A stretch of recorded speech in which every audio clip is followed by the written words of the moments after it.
Hey Van, your story reminded me of an experience I had many years ago. I was 31 and my first husband had decided to trade me in for a 19-year-old, and I was feeling old and ugly and unwanted and all those feelings.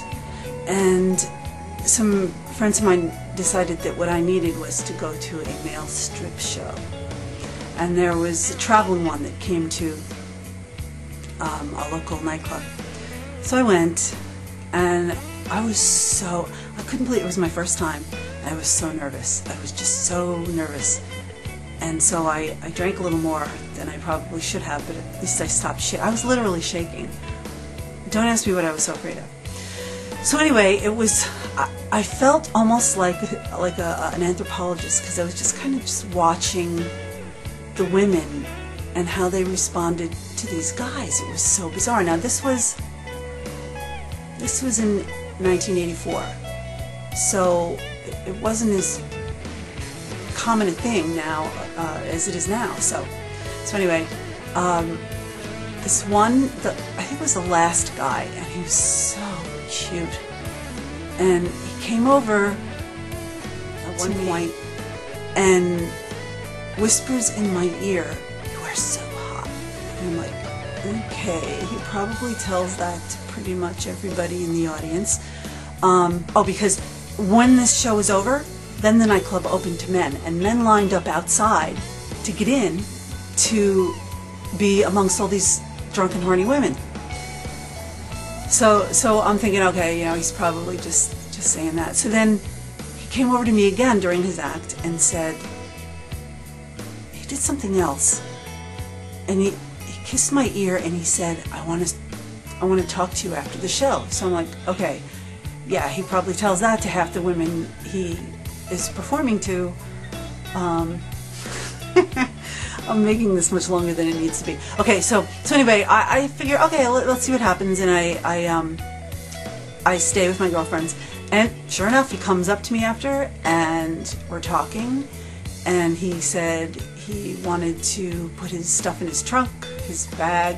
So I went outside with him into the parking lot, and so we're standing there, and we're like kind of like kissing, and my girlfriend's, this is just, you know, don't do this.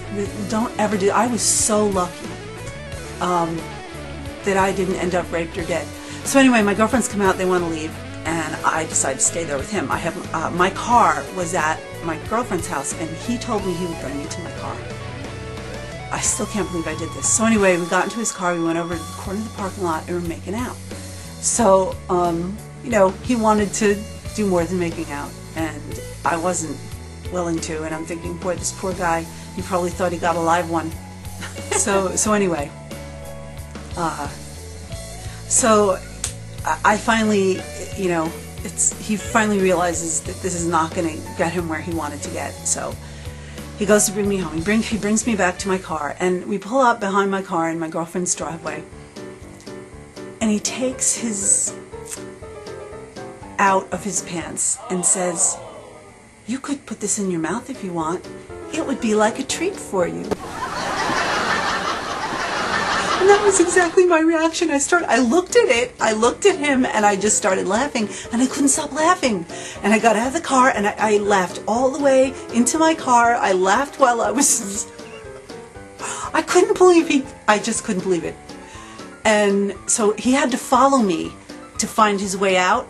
But once he got to where he knew where he was, he passes me and he peels out. He was like, "Ah!" So yeah, he was... But it kind of, you know, the whole experience kind of boosted my ego a little bit. That you know, here I was feeling like just really ugly and old, and this guy, out of all the women in that place, decided that he wanted to, he thought that I was attractive enough. But I just look back at some of the things that I've done and think, it is amazing to me that I'm not dead, or you know, that someone hadn't killed me or whatever. Anyway, your story triggered that memory, and there you go.